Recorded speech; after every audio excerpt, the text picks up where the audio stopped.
అందరికీ నమస్కారం. 2 రాష్ట్రాల్లో ఉన్నటువంటి తెలుగు ప్రజలకు, భారతదేశంలోనూ, యావత్ ప్రపంచంలోనూ ఉన్నటువంటి తెలుగు, మిగతా భాషలలోని అభిమానులకు, నా శ్రేయోభిలాషులకు, ఆత్మీయులకు, ప్రజా ప్రతినిధులకు, 2 రాష్ట్రాల ముఖ్యమంత్రులకు, మీడియా ప్రతినిధులకు నా హృదయపూర్వక నమస్కారాలు. గత 4 రోజులుగా ఏమేమి జరుగుతున్నదని అందరికీ తెలుసు. ముఖ్యమంత్రులకు కూడా తెలిసుంటుంది. ఎందుకంటే వాళ్ళు ఎన్నో సమస్యలతో తలమునకలై ఉంటారు. కానీ ఎవరో ఆయన పర్సనల్ సెక్రటరీస్ చెప్పుండొచ్చు. నా హృదయంలో ఉండే ఆవేదన ఏమిటంటే కుటుంబ సమస్య. కుటుంబ సమస్యల్లో ఎవరైనా పర్మిషన్ లేకుండా ఇతరులు జోక్యం చేసుకోవచ్చా? మీరే ఆలోచించండి. 100కి 100% అనాల్సిన అవసరం లేదు. కనీసం 95-98% కుటుంబ సమస్యలు ఉంటూ ఉంటాయి.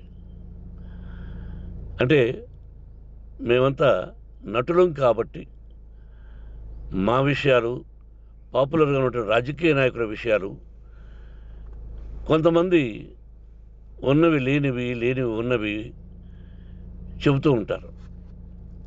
చెప్పేవాడు కూడా ఆలోచించాలి, వాళ్ళ మనసులు, వాళ్ళ కుటుంబ సమస్యలు అని. ఇదంతా ప్రజలకు తెలుసు. కానీ ఎందుకులే మన పనులు మనం చేసుకుందాం అని అందరూ సైలెంట్గా ఉన్నారు. ఇప్పుడు ప్రజలు కూడా, కొంతమంది రాజకీయ నాయకులు కూడా ఆలోచించుకోవాల్సిన విషయం. విజువల్స్ చూడండి, టీవీల్లో వస్తున్నాయి, సోషల్ మీడియాలో వస్తుంది. రాత్రి 8 గంటలకు గేటు తోసుకుని నా బిడ్డ మనోజ్ కుమార్ వచ్చాడు. అది రైటా రాంగా పర్సనల్ విషయం, తర్వాత మాడుకోవచ్చు.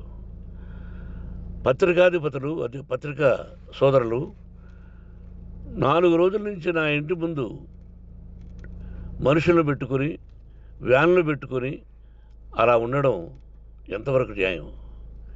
నేను అప్పటికీ బయట పోతున్నప్పుడు చెప్పాను, అందరికీ నమస్కారం అయ్యా, మీకు కుటుంబ సభ్యులు ఉన్నారు, దయచేసి నా సమస్యను నేనే పరిష్కరించుకుంటాను నా బిడ్డలతో, దీన్ని చిలవలు పరవలు చేయొద్దండి, దయచేసి నన్ను గౌరవించండి, నేను ప్రజలకు ఏం చేస్తున్నాను ఒక విద్య ద్వారా అనేది మీకు తెలుసు. నటుడిగా మీ అందరికీ తెలుసు. ఒక రాజ్యసభ సభ్యుడిగా మీకు తెలుసు. ఎంత క్లీన్ చిట్టుతో వచ్చానో రాజ్యసభ సభ్యుడిగా. నా హృదయంలో ఉండే ఆవేదన చెప్పనలవే కాదు, మీకే చెప్పాలి. ఈ రోజున ఈ మీడియా సోదరులు ఎంత కల్పితాలు, ఎంత నెగటివిటీ నన్ను గురించి చెప్తున్నారో మీ అందరికీ తెలుసు. దానికి నేను బాధపడడం లేదు. మీరు ముఖ్యంగా తెలుసుకోవాల్సింది, రాత్రుల్లో గేటు తోసుకుని, గేటు పగలగొట్టి పర్మిషన్ లేకుండా ఎవరైనా రావచ్చా? మీరే చెప్పండి. వచ్చిన వాళ్ళు అందరూ మీడియా సోదరులా, లేకపోతే ఇంకెవరైనా నా మీద పగ, రాగద్వేషాలతో ఏదో ఒక ఛానల్ చేతులు పెట్టుకుని అలా వచ్చి ఉంటారేమో సందేహం. కానీ వాళ్లను కొట్టాలని, తిట్టాలని మనసా వాచ దైవ సాక్షిగా నేను అలా ఆలోచించేవాడిని కాదు. ఎందుకు? వాళ్ళు ఉద్యోగస్తులు, నేను కూడా ఉద్యోగస్తునే, అందరూ కూలివాళ్ళం. భగవంతుడు ఇస్తుంటాడు మనకు కూలి. ఎవరికి ఏమిటనేది ఆయన నిర్ణయిస్తాడు. ఇది మీ అందరికీ తెలుసు. వాళ్లకు నేను చెప్పినా వినకుండా ముందు నమస్కారం పెట్టాను. అయినా అతను నేను కొట్టామనే చెప్తున్నారు తప్ప, మైక్ తీసుకెళ్ళి నోట్లో పెట్టాము, నా కన్ను పోవలసింది. కన్ను పోయి ఉంటే అప్పుడు నేను కేసులు పెట్టాలి. నా కన్ను పోలేదు, కొంచెం తగిలింది కంటి కింద, నేనే ఎస్కేప్ అయ్యాను. లేకపోతే నా జీవితం గుడ్డిదయ్యేది. అతనికి తల కాదు చెంప మీద తగిలిందన్నారు. ఓకే, ఆ చీకట్లో ఎలా జరిగిందన్నది వాస్తవమే. మైకు లాక్కోవడం, వాడు నన్ను కేకలేయడం, ఆ దీనిలో ఘర్షణ జరిగింది. నేను కొట్టిన దెబ్బ అతనికి తగిలింది అన్నారు. దానికి హృదయపూర్వకంగా బాధపడుతున్నా. అతను నాకు తమ్ముడే. ఒక తల్లి బిడ్డలం కాకపోయినా I love them, I like them. అటువంటిది ఈ రోజుకి బాధపడుతున్నా నేను. అయ్యో, అతని భార్య ఎంత బాధపడుతుందో, అతని పిల్లలు ఎంత బాధపడుతున్నారో అని నేను ఆలోచిస్తున్నా. మరి నేనెంత ఆవేదనకు గురి హాస్పిటల్లో అయ్యానో. నటించింది సినిమాలో నటిస్తాను తప్ప నిజ జీవితంలో నటించాల్సిన అవసరం లేదు. నాకున్నది ఒకటి ధైర్యం, సాహసం. నీతిగా, న్యాయంగా, ధర్మంగా బ్రతకాలన్నది నా ఆలోచన. ఎందుకు కొట్టాలి? గేటు బయటుండి నేనేమైనా అసభ్యకరంగా వాళ్ళని కొట్టుంటే డెఫినెట్గా నా మీద 50 కేసులు కాదు 100 కేసులు పెట్టి నన్ను అరెస్ట్ చేయొచ్చు. లేకపోతే నేనే పోలీస్ స్టేషన్కి పోయి, అయ్యా, ఆవేశంలో నా ఇంటి బయట ఉన్న వాళ్ళను కొట్టాను, నాది తప్పే అని పోలీస్ స్టేషన్కి ధైర్యంగా పెడతాను. కానీ ఇంటి లోపలికి వచ్చి నా ఏకాగ్రతను, నా మనశ్శాంతిని భగ్నం చేశాడు. ఆల్రెడీ నా బిడ్డ చేస్తున్నాడు. అయినా నీ కన్నబిడ్డ, ఎప్పటికీ నీ కన్నబిడ్డే. ఏదో ఒక రోజున న్యాయం జరుగుతుంది, మేము కూర్చొని మాట్లాడుకుంటాం. దీనికి మధ్యవర్తులు అక్కర్లే. కుటుంబ సమస్యలకు బయట వాళ్ళని పిలిపించి ఇలా చేయండి, మీరు ఇలా మాట్లాడండి అని చెప్పక్కర్లే. కట్టు బట్టలతో మద్రాసుకు వెళ్ళేవాడిని. ఆల్రెడీ మీకు చెప్పాను. పైసా లేకుండా కట్టుబట్టలతో, చెప్పులు సగం కింద అరిగిపోయి అలా వెళ్ళినవాడిని. మా తల్లిదండ్రులు అద్భుతమైన జన్మను ప్రసాదించారు. ఒక్క పైసా ఇవ్వాల. నా కష్టార్జితంతో నేను సంపాదించి ఈరోజు నేను కులమతాలకు అతీతంగా 25% ఫ్రీ ఎడ్యుకేషన్ ఇస్తూ, నా స్థాయిలో నాకు తగిన సహాయం చేసుకుంటూ, వరద బాధలు వచ్చినా, ఇంకోటి వచ్చినా, అన్నయ్య ముఖ్యమంత్రిగా ఉన్నప్పుడు కూడా ఎన్నో చేశాను. బట్ అవి మర్చిపోయి ఈరోజు కొట్టింది మాట్లాడుతున్నారు.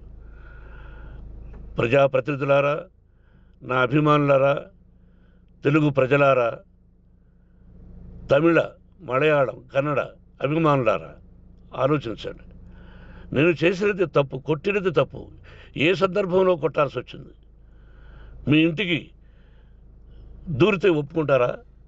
మీ ఏకాగ్రతను భగ్నం చేస్తే ఒప్పుకుంటారా? మీరే ఆలోచించండి. న్యాయాధిపతులు కానీ, ప్రజాప్రతినిధులు కానీ, అభిమానులు కానీ, వ్యాపారస్తులు కానీ, ఇదే మీడియా ప్రతినిధులు కూడా వాళ్ళ ఇళ్ళలోకి ఎవరైనా దూరి, ఏయ్ మన గురించి ఇలా రాశావు అని ఆ ఇళ్ళల్లోకి ఒక 10 మంది వెళితే వాళ్ళు దండం పెట్టి పంపిస్తారా? ఏం చేస్తారు చెప్పండి. మీకు టీవీలు ఉన్నాయి, మాకు టీవీలు లేవు. నేను కూడా రేపు టీవీ పెట్టచ్చు. అది కాదు గొప్ప. నా హృదయపూర్వకంగా చెప్తున్నా, అతని మనసును బాధ పెట్టినా అతను గాయమైన దానికి చాలా చింతిస్తున్నాను. చింతించే లాభం ఏమిటండి అంటే, మరి ఏం చేయాలి? మీరు చేసిందేంటి? మళ్ళీ చెప్తున్నా, అసలు అతను నిజంగా జర్నలిస్టా కాదా అని ఆ చీకట్లో నాకు ఎలా తెలుస్తుంది? టీవీ 9 అని నాకు ఎలా తెలుస్తుంది? ఏదో ఒక కంటి మీదకి ఒక మైక్ వచ్చింది, దానికి అబక్కం లాక్కున్నాను. ఇది వాస్తవమే, అసత్యం కాదు. అది టీవీ 9, ఆ టీవీ 9 మైక్నే లాక్కోవాలి. అది ఏంటండి? నేనేమన్నా మూర్ఖుడినా? వాళ్ళందరూ నాకు కావలసిన వాళ్ళే. ఈ రోజున ఆ రజనీకాంత్, అతను కూడా ఎన్నో ఫోన్లు నేను చాలా సందర్భాల్లో మాట్లాడున్నాను. ఇట్స్ లైక్ మై సన్నా, లేకపోతే బ్రదరా, అలా ఉంటాం. మరి ఈ విషయంలో మాత్రం మీరు అందరూ అంటే మీరు చేసినది తప్పు అని మీరు ఒక్కరు అనలేదే. కానీ జర్నలిస్టు సోదరులు, ఒక ఆడపడుచు, దాదాపు ఒక 5-6 మంది ఆడపడుచులు, ఒక 5-6 మంది సోదరులు, వాళ్ళందరూ మాట్లాడారు. కొట్టడం తప్పైనా ఏ సందర్భంలో కొట్టవలసి వచ్చింది, ఇవన్నీ క్లియర్గా మాట్లాడారు. ఆయన్ని మీరు చెప్పరు. కాబట్టి పైన భగవంతుడు చూస్తున్నాడు. పోలీస్ అంటే నాకు ఇష్టం. ప్రజలను కాపాడవలసిన బాధ్యత వాళ్ళది, రక్షణ కల్పించవలసింది. నా విద్యాలయానికి కూడా ఐపీఎస్లు ఐఏఎస్లు అయిన విద్యార్థులు ఉన్నారు. వాళ్ళకు న్యాయం ధర్మం నేర్పించి పంపించాను నా ఇన్స్టిట్యూషన్లో. But they are perfect. కొంతమంది ఐపీఎస్లు ఐఏఎస్లు డీసీపీలు ఇలా చాలామంది ఉన్నారు.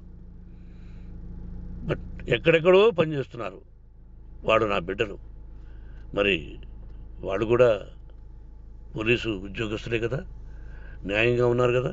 కానీ ఇక్కడ మాత్రం ఏకపక్ష నిర్ణయం ఏమి చేస్తున్నారో మీరే ప్రజలారా చూడండి, ఆలోచించండి. నేను న్యాయమా అన్యాయమా, నేను చేసింది న్యాయమా అన్యాయమా మీరే ఆలోచించండి. నా ఇంటికి తలుపులు బద్దలు కొట్టి రావడం న్యాయమా? మీరే చెప్పండి. ఎల్లప్పుడూ మీ ఆశీస్సులు కోరుకునే మీ మోహన్ బాబు. నమస్కారం.